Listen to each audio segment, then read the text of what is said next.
And what I would recommend is to just take it in. We'll do questions at the end. That's the goal. The goal is to zoom through it, talk about it, walk away with something new. All right? So, this session kind of came to me because, well, I could put a lot of quotes from the Summer Camp Professionals 2.0 page on this right now of people just trashing Gen Z, right?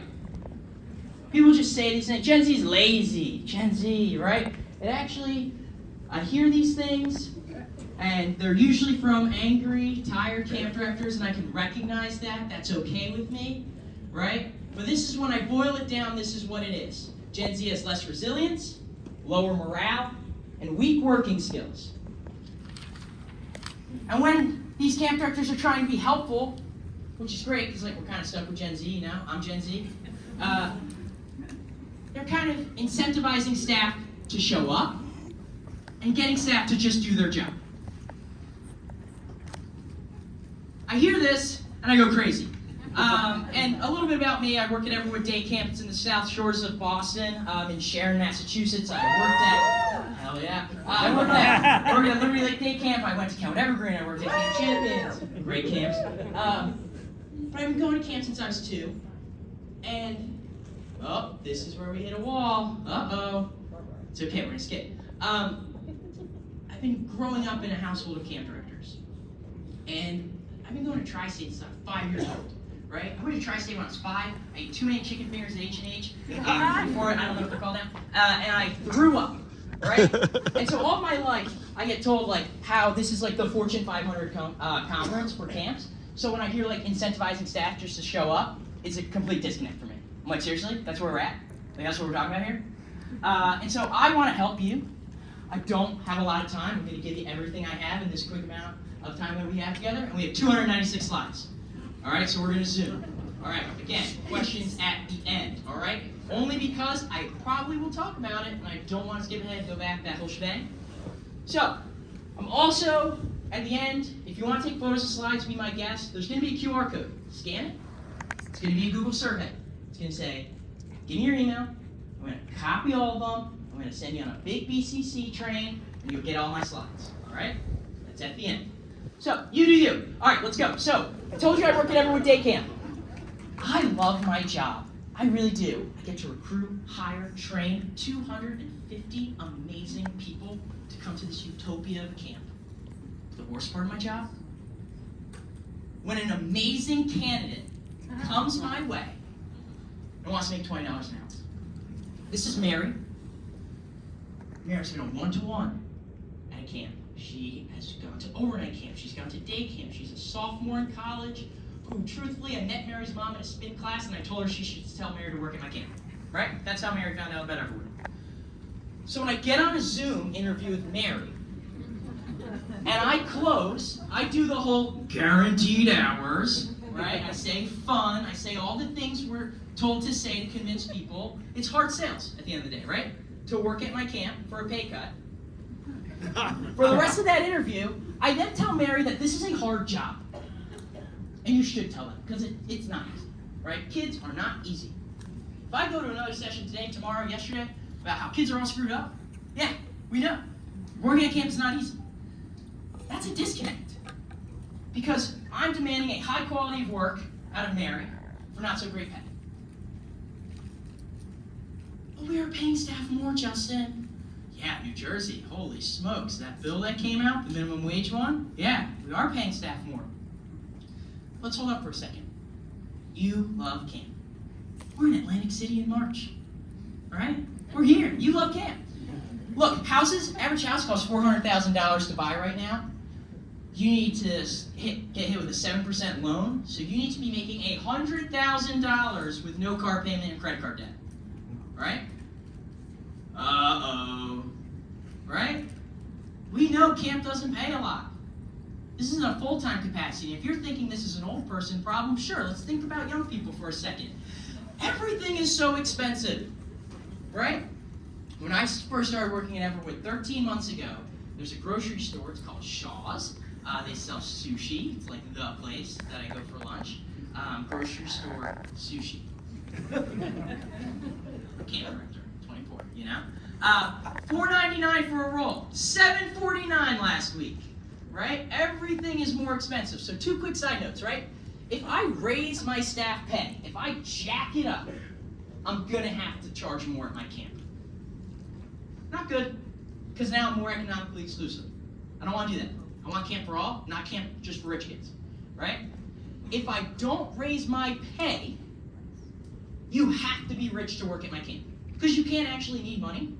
Because if you need money, you're stupid if you're trying to work at my camp for money, and I don't hire stupid people, right? So that's also not so good. So I'm not against paying staff more. I would love to pay staff more. I'm just against camp being for rich kids. So, welcome to reality. The good news, though, is that all these young people were broke regardless, right? We're broke. So we need money, and we need to have 2-3 jobs, because that's just the state of the world right now.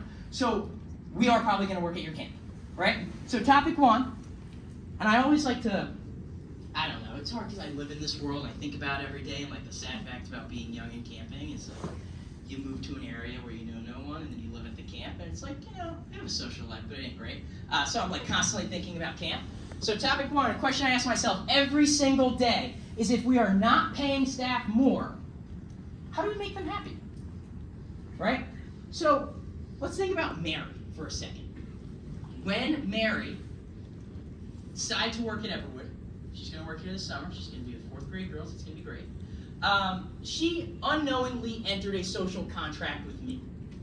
And that social contract is Mary is taking a pay cut by deciding to work at Everwood. She could go work retail at Lululemon. She could go work anywhere else in the world for more money. And Mary is giving me hard work. She's going to have to work her butt off at this camp, regardless of what I do. Kids are kids. It's hot. It's going to rain. She's going to have to work hard.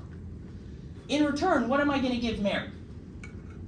This is where I want to think about the state of young people for a second. What do young people want? In truth, if you Google this, it's that they want to be famous. They want to be influencers, right? But in actuality, they want friends. They want connection, right? Who knows what this is? Show of hands. Nice. Okay, this died on November 8th. This died. So this is basically it's a website that you would go on to randomly meet up with someone on FaceTime, in a video chat room. Random. They could be from Europe, they could be from anywhere. They could be 8, they could be 80. Yeah, that's why I got shut down. Every horrible thought you had was true. So, but, people watch people reacting to people hopping in these chat rooms. People watch themselves watching people. Oh, you get it. It's like a spiraling thing, right? It's really sad. They had 3.35 million users, 23 million a week. During the pandemic, these numbers quadrupled, right? Young people are so alone. You want to date someone? App, right? App. That sucks. Less people go to church. Less people go to anywhere places of worship. Rotary, Scouts, enrollment's down. People don't talk to their neighbors as much, right? This is just the state of play that we are in. We got phones. Then we got addicted to them, right? Yeah. And then we go to camp, and we can't use them. Crazy, right? So, what does camp give young people? Clearly, via osmosis most of the time. Connection, right? We talk about community. We say this is a family. This is a community at camp. Yeah, we do mean it, right? But I want to get more intentional about it. Because I'm going to give Mary connection when she works at camp.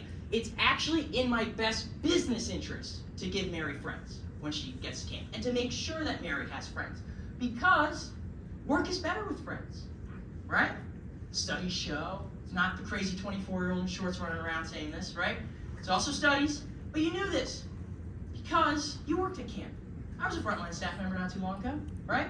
The best summers I had were the summers I went to camp with a bunch of my friends, right? Where we decided it would be funny to come dressed up. Not where the cool leadership person was like, hey, why don't you get those people together and be like Ninja Turtles? No, we decided that because we wanted to, because we were friends, right? And you knew this, because who was a frontline staff member before? So then what are we doing to prioritize this at our camp? And if your answer is staff training, sure, and what happens when we get to camp? Right? Because young people are so alone. Right? If I got a 15-year-old camper, I used to work with 15-year-old campers at Liberty Lake. If I got a brand new 15-year-old camper, my division leader would say, Justin, it's so important that this 15-year-old gets comfortable because everyone else here has been at camp for years. Right? We have to make sure this person's comfortable. And a big part of being comfortable is being cool with the people you're around and having friends, right? So what's the difference with a 16-year-old staff member I'm entrusting to take care of the kids who their summer experience decides if I can pay off my car, right? Not too much. And again, everyone's telling me everyone's developmentally delayed. These are younger brains and bigger bodies that I'm paying to take care of kids. If anything, they need it more. So this is where that social contract comes in. I am going to make sure Mary gets friends, right? Because if all of my young staff show up to camp, and camp's big, camp's scary. It's a big place. Hardest part about working at Everwood, the truth is, as someone who worked there for the first time last year, it's huge. You don't know where anything is for a while. So if I have a new Gen Z employee, and they go through staff training, and as fun as we try to make staff training, it's awkward, it's weird, right? And then I get a bunch of third graders, and they whoop me, right? Because I thought it was going to be easy because everything's been easy in my life. Like if I want to write a paper right now, I ask a robot to write me an outline and then I like BS my way through it, right? And that's it, because that's the world we live in. So I just get like bump whooped by third graders. Oh God, I really need that shoulder surgery. Just popped it out of the socket again. Happens every day. When that happens, this prophecy that we talked about earlier will be true, right? Because they do have less resilience. Because we don't get challenged a lot, right? And you will have a problem. And that problem will be Mary not having friends, right? And those third, fourth graders will crush her. She will quit. She'll not show up, actually. You'll have to figure it out, right? But that's where that social contract comes in. And that brick wall that Mary's going to hit after that first week is going to sound like in her head and come out of her mouth as, I don't get paid enough. Right? Fair. You work at camp, right? And you've said this before, right? But that brick wall comes at warp speed because everyone's hiring. And when everyone's hiring, Mary has a lot of options. Mary doesn't have to work at your camp anymore, right? It's not like it used to be, as I've been told it used to be, where like once you're there, you have to stay there. Because every day I get these weird emails. I get one from LinkedIn, and I don't know what the hell it means truthfully. It says, you appeared in 97 searches today. What does that mean, right? Or I get the one of like, here's all the jobs hiring in your area from Indeed. Don't you want to work there? Right? That's what people are getting every single day. I'm not saying they're having a bad day at camp, seeing that email and go, yeah, grocery store sounds nice right now. But if Mary has no friends, it's really easy for Mary to quit on me, right? Even though, like, during the interview, we had a great time, I was like, oh, Mary, you like Taylor Swift? And Mary was like, yeah, I like Taylor Swift. And I was like, what Taylor Swift era are you? And she was like, Red. And I was like, whoa. And I was like, I'm Reputation. And she's like, whoa. And I was like, yeah. So like, we have a great camaraderie, Mary and I, but Mary can quit on me on a dime. She can't really quit on her friends because she doesn't have a lot. And it's fun to have friends. Life is fun with people. And if you think I'm a horrible, manipulative person for saying this, do kids with no friends come back to camp? So I would staff. This is where I go back to the social contract. So once we are connected with people, we can have fun. And the camp job, my little tagline is it needs to be feasible for it to be fun, right? And we're going to circle back to that because it's a big topic, and I want to talk about something else first. If we're not paying our staff more, how do we motivate our staff? We need to rethink about this for a second. I really think motivate is way too big of a thing to pull off. I'm more of the vein of, we need to be encouraging our staff, right? If I have to get up on the first day of camp, do the Al Pacino, life is a game of inches type of speech, we're doomed, right? We have 39 days. Most of my staff are there for 37 days because they missed 2 days, right? We need to be realistic. How do we encourage our staff? The answer is praise, right? The answer is praise. And pizza and Gatorade for everyone is mid. It's the most mid thing I've ever seen in my life. The definition of mid, for those of my friends who don't know, is 5 out of 10, middle of the road, fine, okay. And here's the problem with this, right? When everyone gets it, it's not earned, okay? So when your killer kayaking instructor who's working their tail off gets a slice of pizza, and it's bad pizza, by the way, we're getting the cheap pizza, okay, let's also remember that. And then the trash lifeguard who's falling asleep while on the inflatables gets a slice of pizza too, kayak instructor gets pretty pissed off. Like, yeah, not only do we get paid the amount, we also get taken care of the same way as well. Kind of sucks, right? Same with like attendance bonuses of like, oh, you didn't, do your doctor's appointment this week. You were here the whole week. Whoop-de-doo, right? When everyone will get it, it becomes an expectation rather than a celebration, right? And when it's just the bare minimum of showing up, and that's what we would get rewarded with a raffle, it's cool, but like, is it? It's something, but it doesn't do anything. Because what are we praising? Are we praising surviving the job? Right? Uh-oh, that's not good, right? Because if I'm a new employee and I go through that staff training and I get a bunch of third graders and they whoop my butt and I'm like stressed out at the end of the week, that's where a photo of a Frappuccino would be, because it's not going to save me. And a Gatorade. Like, is a Gatorade at the end of the Friday? I'm like, oh, you worked so hard here. I want to take a Gatorade. What? That's all we got? Right?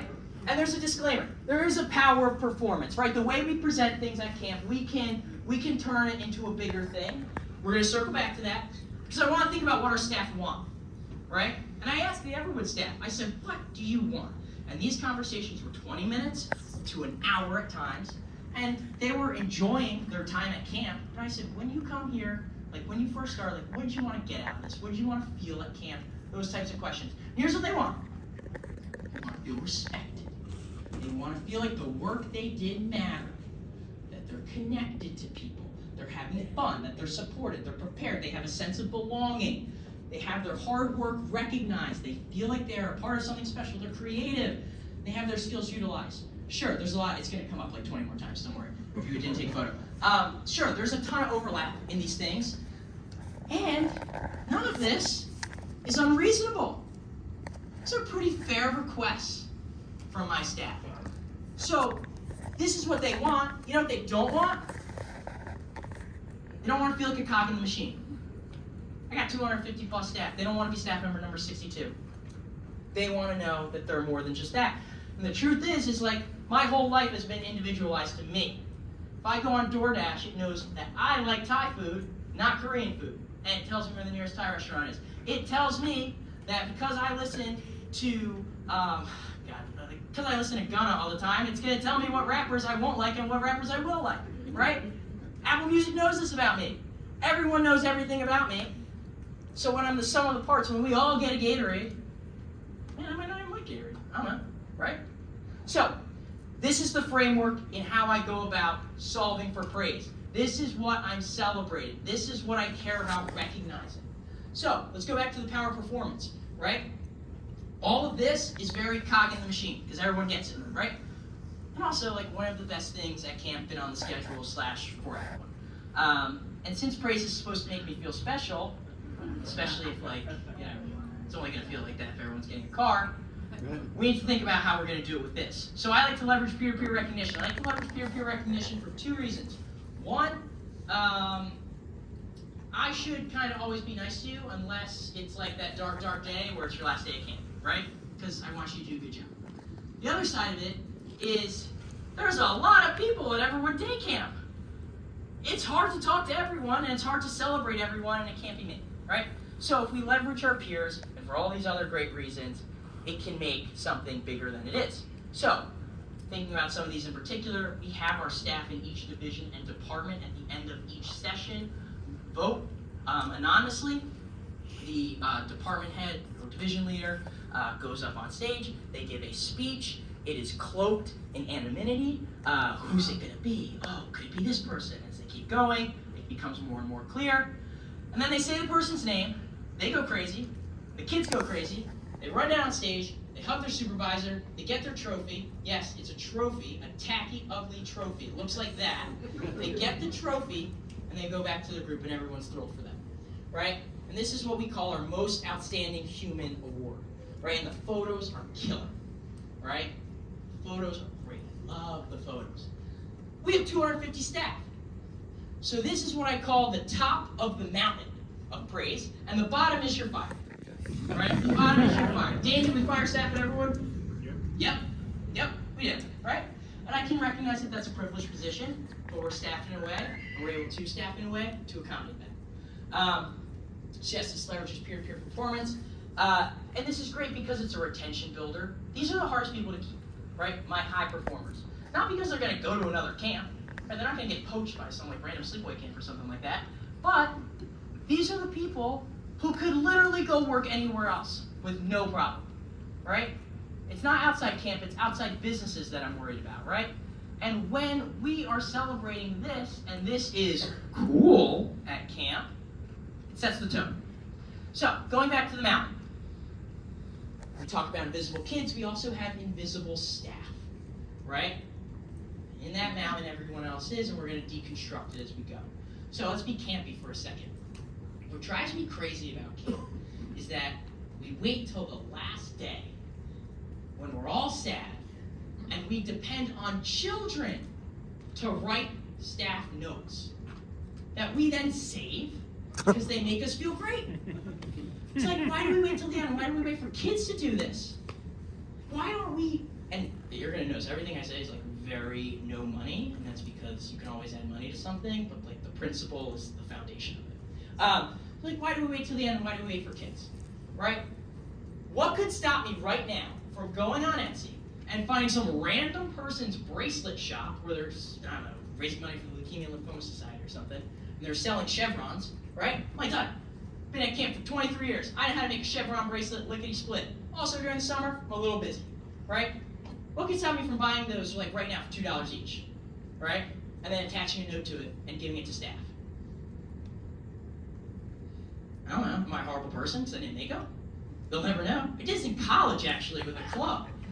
I was in charge of like 30 people, and they were like, oh, you gotta get them everything and everything. I was like, I have no time. So I did it, right? Well, let's pause for a second. I want to talk about relational leaders. And when I think about, I designed a fake camp in my head last night. These are who I'm calling relational leaders. The people who are directly managing the frontline staff who are then managed by another layer, right? They're not the be-all, end-all decision maker for these people's future at camp, right? They're the people who see the staff every single day and truthfully need to have a good relationship with them, because if I get screamed at by one of these division leader people and then the next day they tell me to show up in pajamas and get ready for 102-degree heat, we're gonna have a problem, right? I need them to be friendly, truthfully.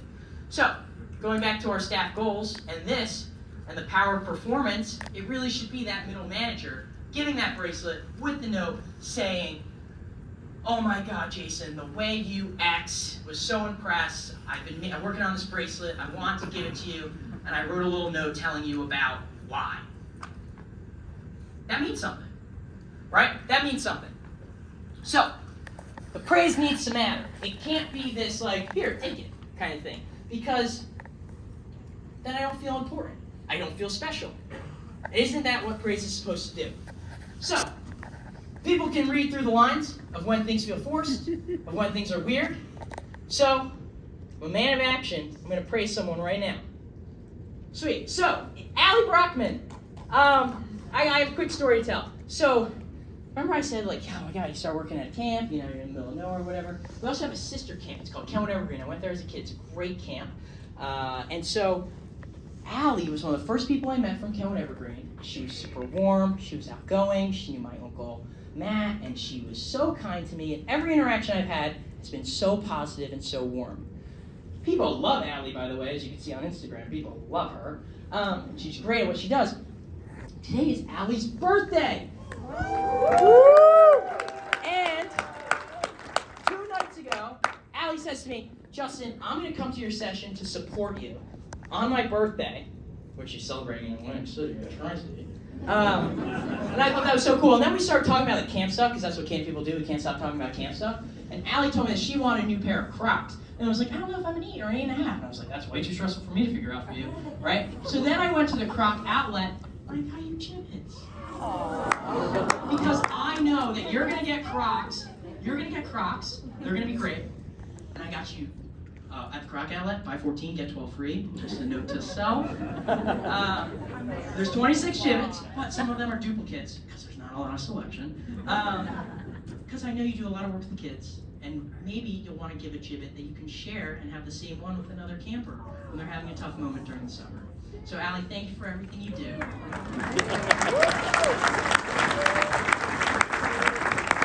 So, at the end, we gotta fly. We got a lot of slides. So, try my clicker. Okay, so this is where the power of performance goes in. Now, was I cockamamie, pulling that out of my butt? No, I mean it, right? I mean it, which is why I shouldn't be praising all the frontline staff who I don't see, because you can smell the crap, right? I know Allie. I'm cool with Allie. I can do that, right? So that is how we elevate the paper plate, the certificate, the stupid $6 trophy from China, right? That's how we make it something bigger than itself. That's how we can also elevate Gatorade, right? So, pain points. This is something I really want to spend a lot of time on.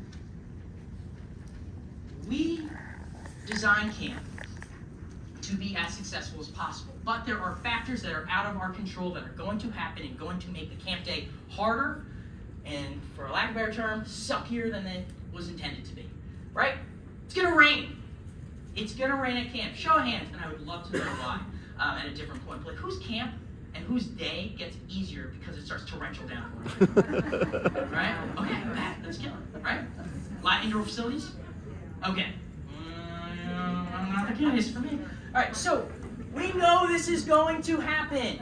We literally know camp is going to be difficult, right? We don't know when, but we can at least be prepared, right? We know that a staff member, 30 minutes before we expect them to arrive, is going to call the office frantically going, oh my God, I'm so sick, I can't come in, right? And we know that a group maybe that had 18 second graders in it and 3 staff running it is going to be shorthanded because we found out so late we don't have someone to cover, right? And we're going to demand more out of 2 people that day.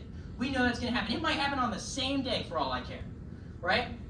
And on that day, Leah Steinberg, who's already won a trophy for all I care, right, is going to step up and crush. My favorite part about Leah is that the kids in Leah's group come back to camp because she's so good at her job, right? It is literally in my best business interest to keep Leah Steinberg happy at my camp because the 3rd grade girls are now 4th grade girls, right? I got another summer of them. They didn't go to overnight camp. Which they could have, right? So, if I give everyone at the end of that rainy day a Gatorade, Leah could potentially go, so why the hell do I go 125% every day? Justin called me a rock star when he handed me a Gatorade, but he also gave one to Tanya. Tanya sucks. Right? What's the point? Yeah, I won a trophy week 2, but I don't know. I could have easily not have stood on the picnic table singing, clapping, cheering. I didn't have to spend extra time with Sadie when she was crying, right? Now, ideally, I would have a bag of Swedish fish in my desk to give to Leah because that's her favorite candy, and I know that about her because I've talked to her, right? I don't have a giant spreadsheet, right? I remember it. But truthfully, I don't have the Swedish fish. I am a sugarholic. I crushed it 2 days ago. I ate it. Right? I'm stuck with Gatorade. But I can give Leah Gatorade. I can ask her what her favorite flavor is. And I can tell her, hey, Leah, the way you X showed and this is why I want to give this to you, because you actually probably don't know you're even dehydrated from all the hard work you did today. And I really appreciate it. Right? It's the message with the action. In pain point situations, we have to celebrate the attempt and reward the success, right? If someone didn't do great, I'm not giving them anything. I'm not praising them out the wazoo, right? I appreciate you navigating this difficult situation today, type comments, right? Thank you for all the hard work you all did because it rained today. I am so proud to call you my team. Or we keep it at that, general, right? I'm not in an everyone gets a trophy world. And I give out trophies, but not everyone gets a trophy, right? But when there is success in the face of these adversities, we have to reward it. So going back to the mountain and Leah, when Leah wins the most outstanding human award, you know what happens? People lose. People who were just as good as Leah lose. And no one likes to be second place. Right? This is a pain point for me. I know this is going to happen. Right? I know this is going to happen. I know that some amazing staff members are going to just lose by like 1 vote. Right? They don't know that. But at the end of the week, they thought they were probably going to win. Because this is how camp works. You make voting anonymous, everyone talks about it still. Right? I voted for you. You didn't win? Oh, we all voted for you. Right? So that's the next layer of my mountain. Right? And if you're thinking we're praising everyone at this point, you're wrong. Because these are my cool kids. The way this culture is developed is this is the top of the social ladder. And they set the tone for how people feel about things. Right? They dictate my culture. So, if social media has taught you anything, what trends? Complaining. Right? Here's the worst case scenario. Jake comes in second place. And Jake's awesome at his job, and everyone knows Jake's awesome at his job because Jake's cool, right? There's a real social commerce in that. There's also social commerce in complaining. And now Jake's going, well, screw this, man, I work so hard, I don't get anything. And then the bad staff members are like, yeah, Jake, you're so right, like, this place sucks, you know, whatever. And now that's what everyone's talking about, and that's the bug. That's the worst case scenario, right? I can't let that happen. That's the main point. So I gotta prevent it. I gotta take care of Jake in that moment, right? Gen Z also loves positive reinforcement. When I go to Chipotle, guys, I get points. I can spend on guacamole, right? I get points. Creates brand loyalty. That's why I don't go to Moe's. Sorry. But, you know what doesn't create brand loyalty? Your camp paycheck, right? Whenever I go to spin class, I get a nice text message from an automated messaging service. Crushed it, you know? Whenever I get a pink drink, points. Zoom University, 4 years ago, guys, I got sent home for my sophomore year of college today. I got all my Snapchat memories. So, I go home, right, and I get on Zoom for Zoom school. I went to Villanova University. It cost $78,000 to go to Villanova University. And this is, I love that school. I would highly recommend going, but this is not going to make the school look good right now. During that spring semester, if you had your camera on, you were brave. You're so brave, you have your camera on today. Great job. Just for getting to class. Oh my God. Like, that's the world it was, right? And this is the world I've grown up in. And you know what? Older people kind of made it for me at the end of the day. I was in a session today, and someone straight up said, Gen Z doesn't know how to use the Dewey Decimal System. Third grade me did not decide that. I did not decide I don't need to learn the Dewey Decimal System. I'm sorry. Like, that was not my call. Right? Like, I really don't understand why these points get made. It drives me insane. So, there is an immense overdose on instant gratification with young people too. And a side note on instant gratification, if I'm not immediately told I'm right or wrong, or that I did good, or like when I did good, I start to think, did I actually do good? Right?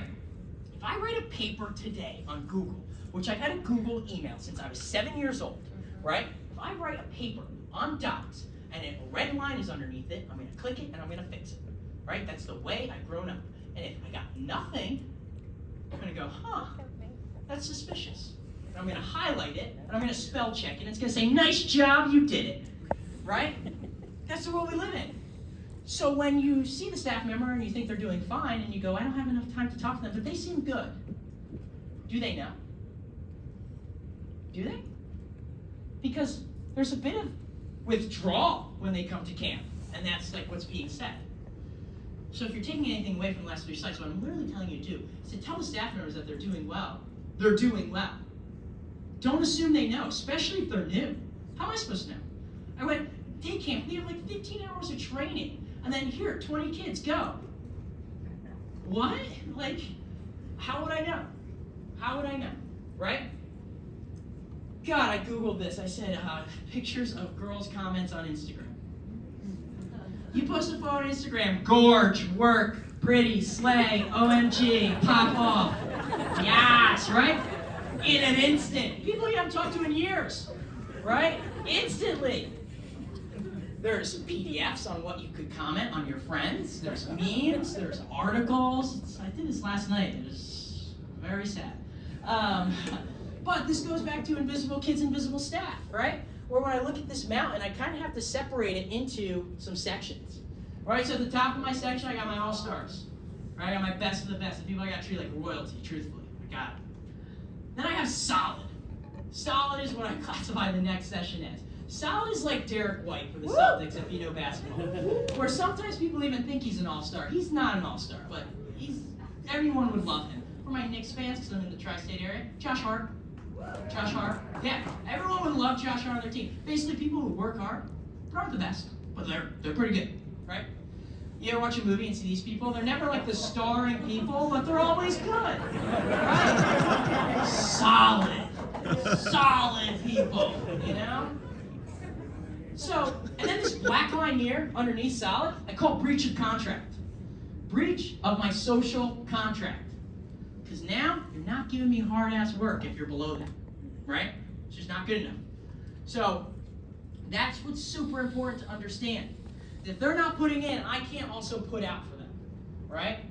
I'm not taking immense care in terms of like super duper praise, encouragement for people who just stink. Truthfully, I have to manage them. We're gonna get to that in a second. So, first thing you wanna do to hike this mountain, right? We gotta identify pain points. We gotta know what we're celebrating. We gotta know what is success, right? Ask your staff, what's the most frustrating part of your job? I always like to add, you can't talk about the kids. Can't be about the kids. What's the most frustrating part of your job? What would you like more training on? Because they weren't prepared for it, right?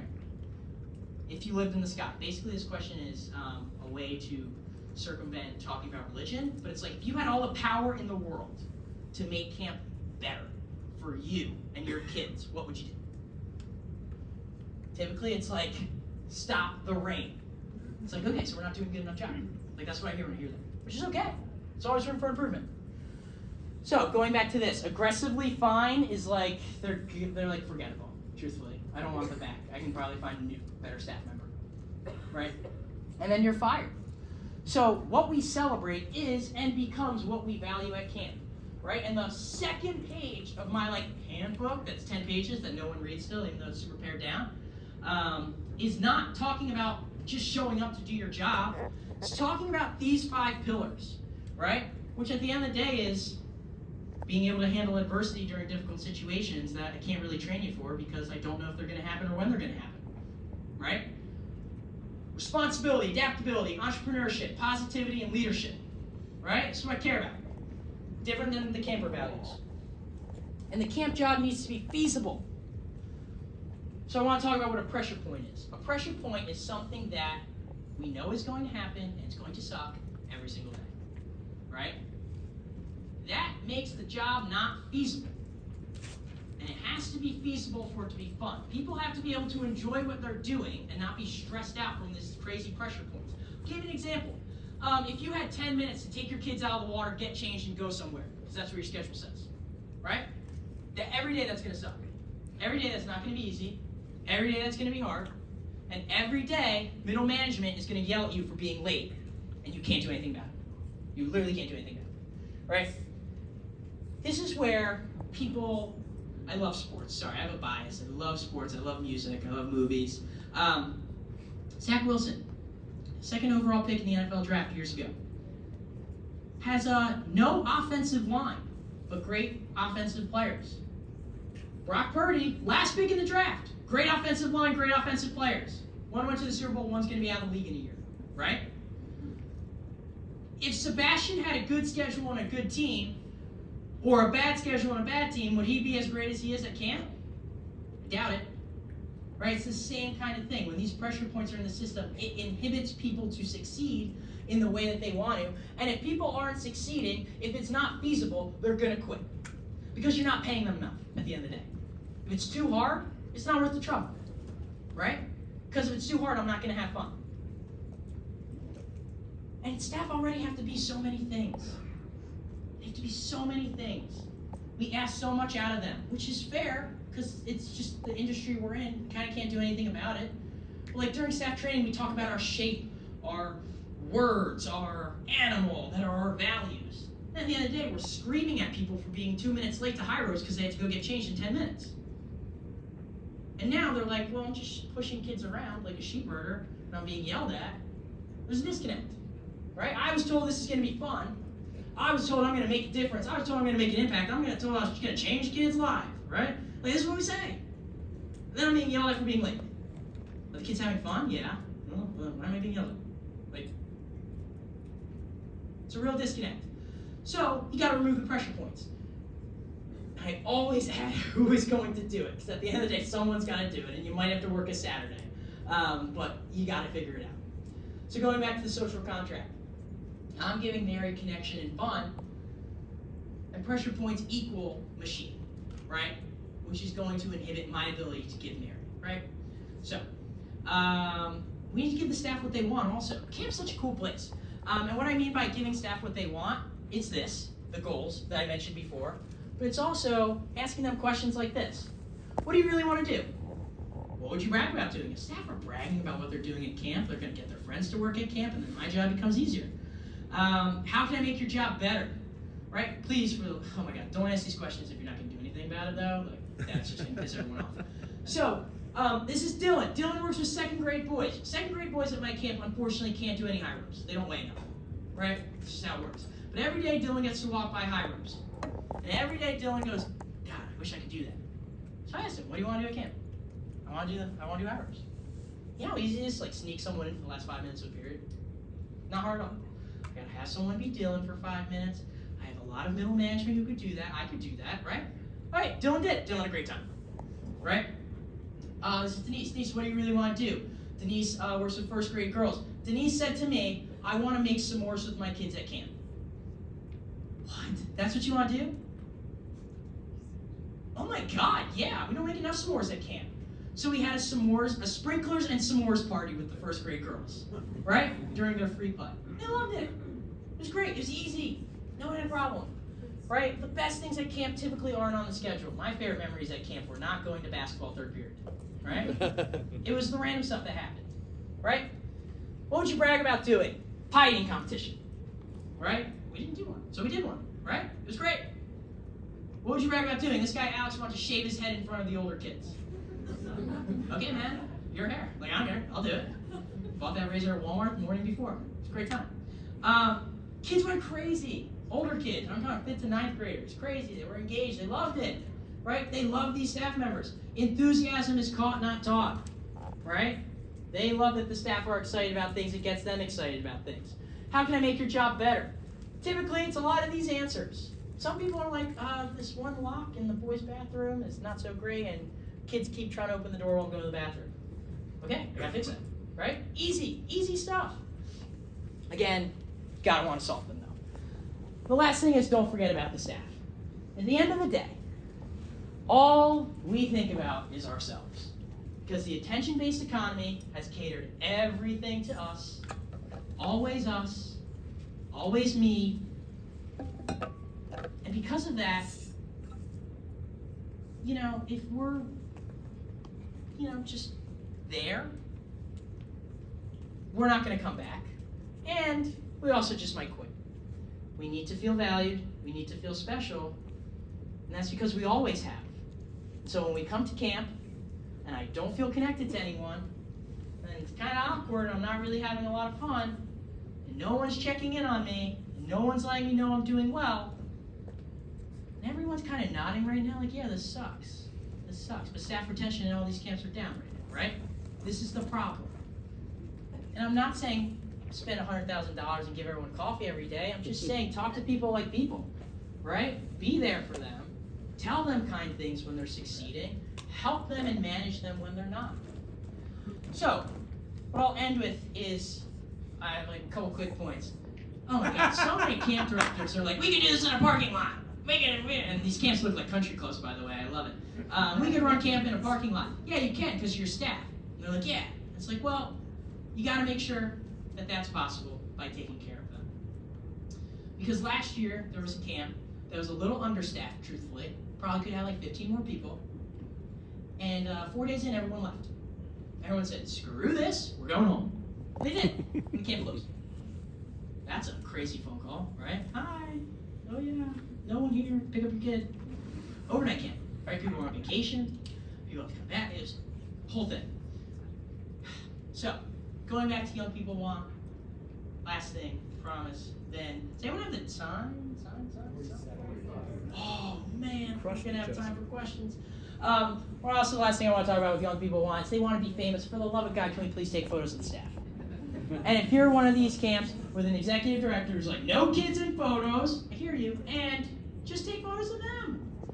Camp is such a magical place. They're making memories as much as the kids are making memories, and it's such a unique job where they're not stocking shelves. They're doing cool stuff. People want photos. Take photos of them. Also, if you're into social media, photos of staff do better than kids. Who's on social media? Older kids who love staff and staff. If you want a trend, photos of staff. So, this is me. That's the link to the, did you learn anything? And I go, yes, no, maybe. No, don't clap yet. We have questions. I don't want to waste any time. And then I am a frequent friend of the Day Camp Pod. 10 out of 10 recommend. And I talk about a lot of things from staffing to this type of material here. So, while everyone's scanning and has their phones out, taking my little survey, and it worked. I see it on someone's phone. You know, it's always awkward when it says, you're not a part of this organization. You know, that whole thing. But it's working. Does anyone have any questions? They're like, yes. So, do I need a microphone or no? You want it? Sure. Okay. Hell yeah, brother.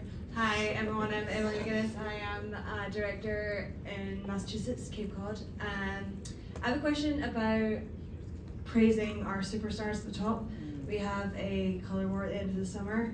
Pick 4 amazing staff members, and it destroys anyone that is not picked.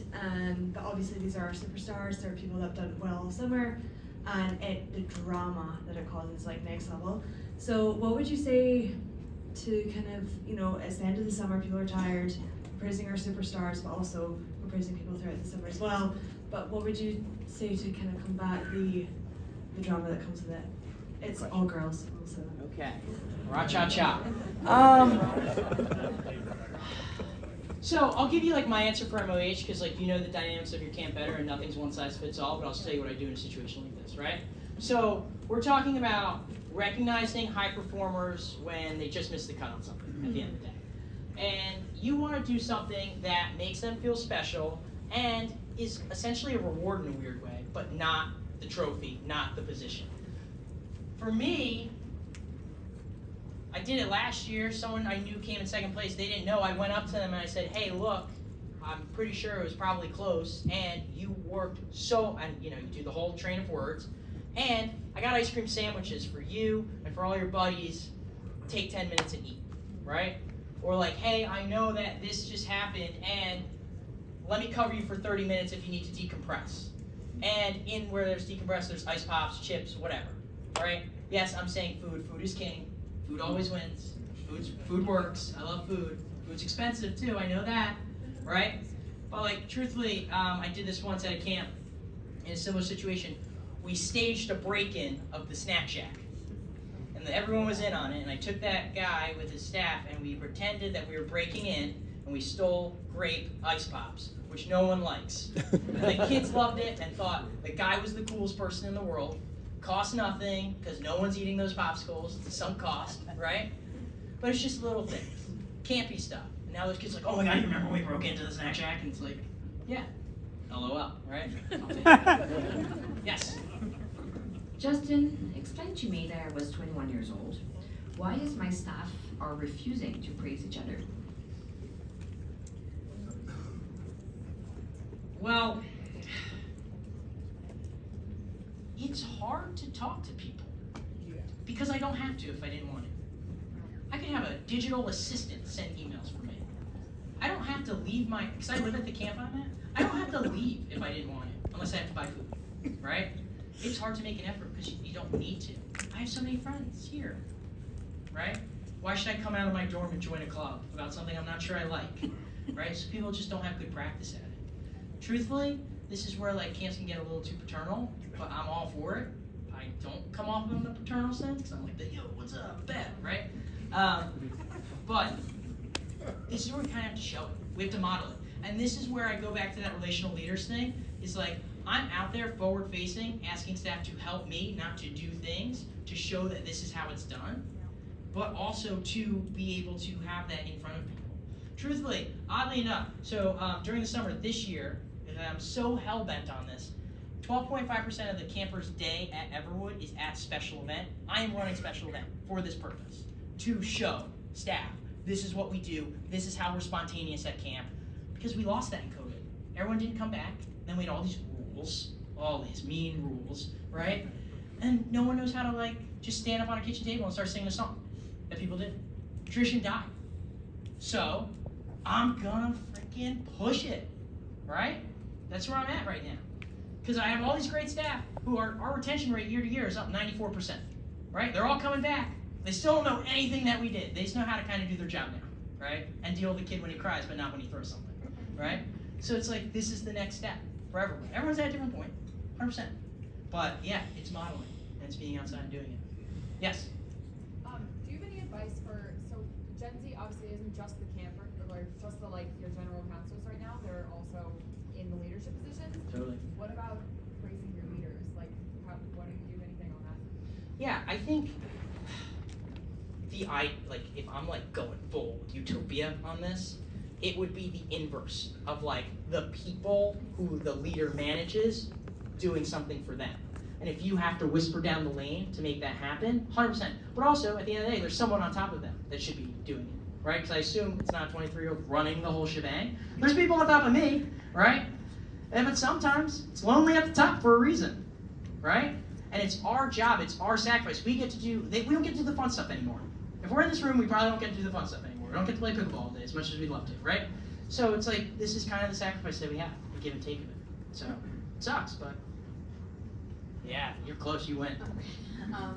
So you talk about the people that have social capital. What if the cool kids, the cool group of counselors, are not necessarily the ones that are making the best choices, or maybe they're too cool for school, which is what we have at our camp sometimes. Yeah, that's pretty normal. What I'll say is, young people are jealous. God, I just got mad about someone trashing Gen Z. Now I'm just throwing a little hate there. Young people are jealous, right? This Instagram freaks people out. They're like, oh my God, I don't look good enough, all that stuff, right? So how can you elevate the people who are thriving to be cool, right? What needs to be true for that in the sense of power is typically passed through proximity and performance, right? If I'm making a big to-do at the one time my camp comes together on Friday about you and making your life easier, it's actually there's social commerce in being cool, because then you're cooler with Justin and the other directors who then make your life easier. And if they're cool and they suck, fire them. I don't care if they're cool. Yeah. Let's go right here. Yeah. I just want to say, I know you were wonderful, you were great. Thank you. I appreciate it, and come and work in Maine anytime. I moved to Massachusetts from Los Angeles. I'm already cool. I like my job. I'm gonna get killed. Are we done, time-wise? No, you got time. 2:55. You I got got time. 5 minutes. All right, yeah. Hi. What is your take on, you mentioned briefly, Gen Z cell phones and how you handle weaning them off and/or what you call The drug. Yeah, I think. Eric, I'm gonna spot. Where's my boy Eric? Mr. Hills. Oh, you moved to the back.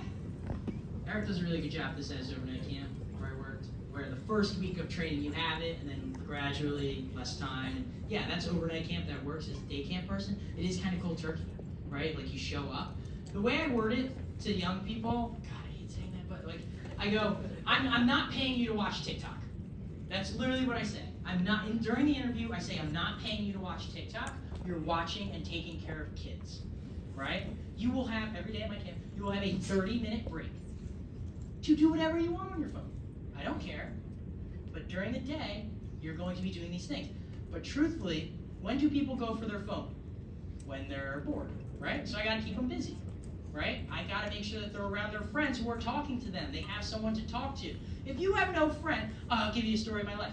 I got to the, I was like yesterday, I was going back to my hotel room, I'm walking to the casino, there's a bunch of camp people who are like all smiling, and that scares me because I don't know them, right? So I'm like looking at my phone like this, like I'm doing something important.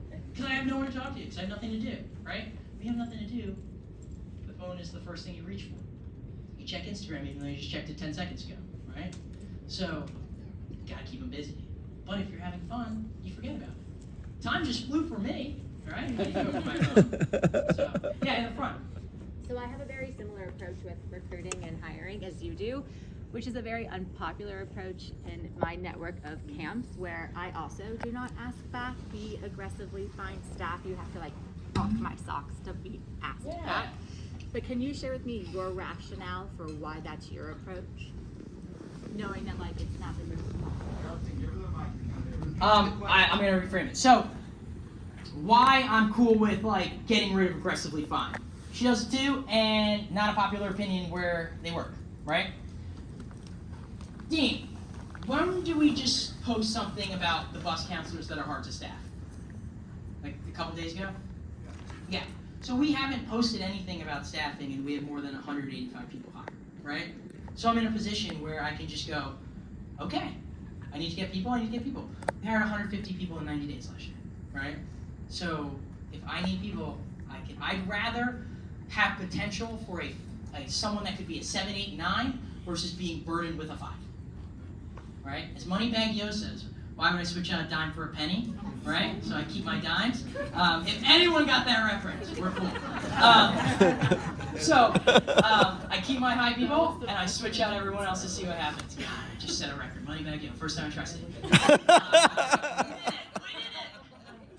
Any questions? All right, here's what I'll say. I'm gonna BCC email you, right? For the love of all things nice in this world, it's March, guys. I'm busy. Don't send me like 20 questions, but if you have a quick question, I will answer. If you're like, what are all your job descriptions for everything that you do? Respectfully, I just don't have time to put that all together for you. I'm doing so many things. September, yes. March, no. But yes, I will send you, again, Day Camp Pod, valuable resource. And yeah, take care. Enjoy Tri-State.